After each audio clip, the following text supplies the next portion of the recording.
I want to work in the indie world or I want to work in the studio world. That's what I'm trying to break down here is let's get over that.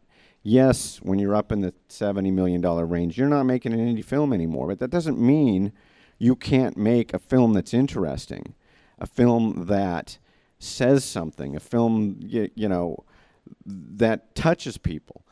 Likewise, if you're working in the $1 million to $2 million or under range, it doesn't mean you can't make a film that sells tickets.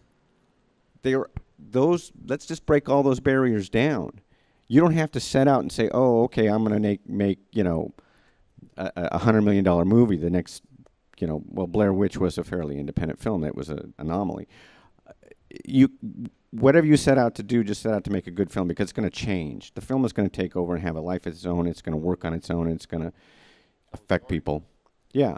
So just, you have to do your own art that way. I was thinking about how you said it would be a good thing if we went back to more of the art part, and also like if filmmakers make really personal movies. But I also think there's for filmmakers like a task to reflect on society, but not only on society, but on Hollywood itself. And I think that's what's kind of lacking now sometimes in American cinema, and that's what I personally love in like 50s American cinema, because there was so much reflection on filmmaking as well. And I really like.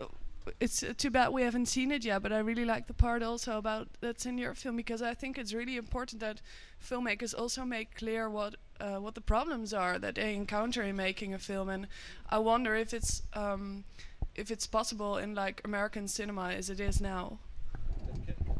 Can I ask, what is the movies you're thinking about that you think in the 50s you think reflected? For example, the Billy Wilder films. Yeah, like Sunset Boulevard, you mean? Or? Yeah, for example, yeah. but Nick in a Lonely Place. I don't know if you ever saw. Yeah, and also, well, in the 50s there was also like a big group of people that did like really weird cinema stuff, like the exploitation films and such, and the Ed Wood films.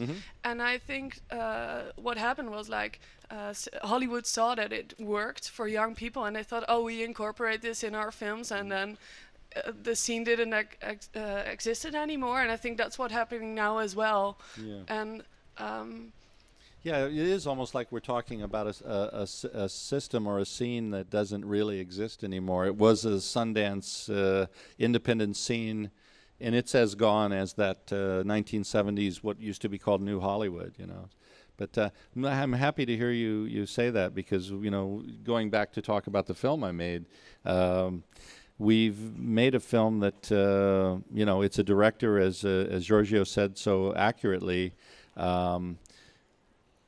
I have heard for many decades people say to me, yes, your director, Monty Hellman, is a maestro. He is a genius. Two-Lane Blacktop is a masterpiece. The shooting is masterpiece. He's brilliant.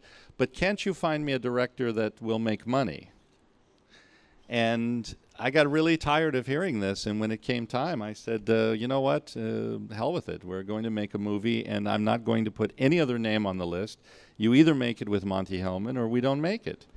And so that, I hope that there's an audience that appreciates this truly independent filmmaker. He is, I guess, if we all want to know what is the definition of independent, I would say it's Monty Hellman, because he has never been able to do anything other than his own vision of a film, whether he made a Western or he made a horror movie or he made a road movie.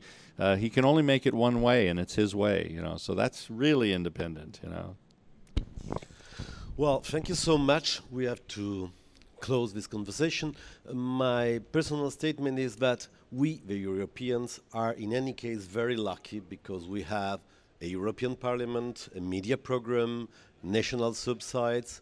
But on the other side, we have to be very concrete and facing what is the business, because we are part, if we want to work with cinema, we're in any case part of the business. So let's save our subsides, but let's also verify how the world works. And Giorgio, just to go full circle, I think it's so important to remember that the most exciting films to come out of Hollywood in the past 40 years, out of Hollywood, were films that absolutely every one of those filmmakers was inspired by European cinema. I miss that. Yes. Thank you so much. Thank you to Stephen, Paul, and to you. See you tomorrow.